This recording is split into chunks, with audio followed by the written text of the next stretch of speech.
Hello, Jeffrey Langlois, Langlois Vital Nutrition Center here in Brookfield, Wisconsin.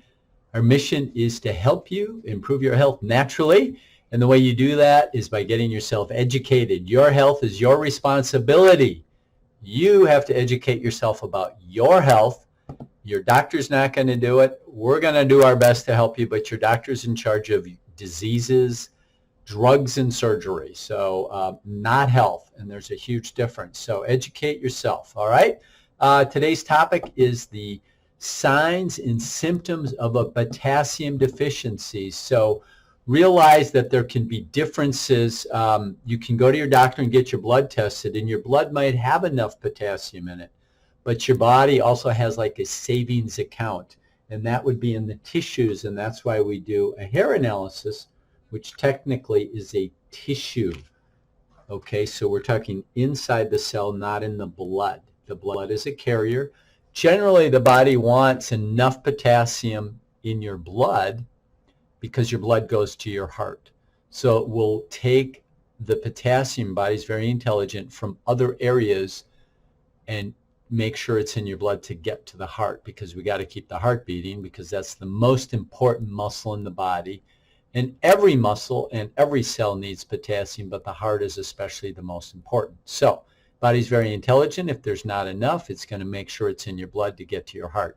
Anyway, one of the most common things we see on a hair analysis is low potassium, okay?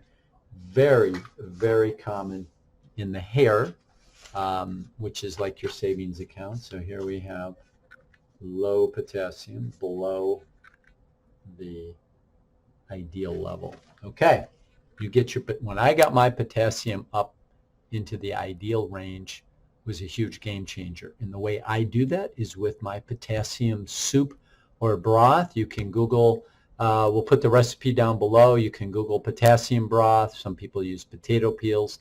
My body doesn't like potatoes. I love potatoes, but my body doesn't always feel so good when I eat potatoes. I tend to get some joint stiffness, which is not unusual for people that have arthritic type conditions. Anyway, so I'm a big believer in my potassium-rich broth. That made a big difference in my life.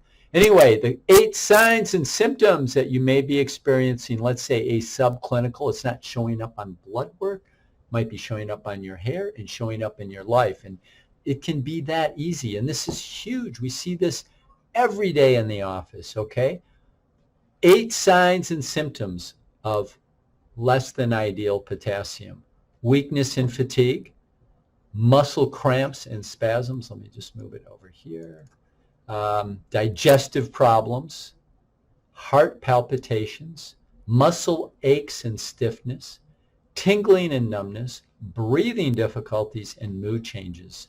Okay, so weakness, fatigue, muscle cramps, digestive problems, heart palpitations, muscle aches and stiffness. All right, so, you know, instead of what pill do you have for this and what pill, you need more potassium, okay? The best way to get that is through your diet. Pills are difficult. They can help, but you don't really get much in a pill. You're going to get a lot more in fruits and vegetables. Okay, I'll see you on the next video. Take good care of your health. When you have your health, you have your wealth. Thank you.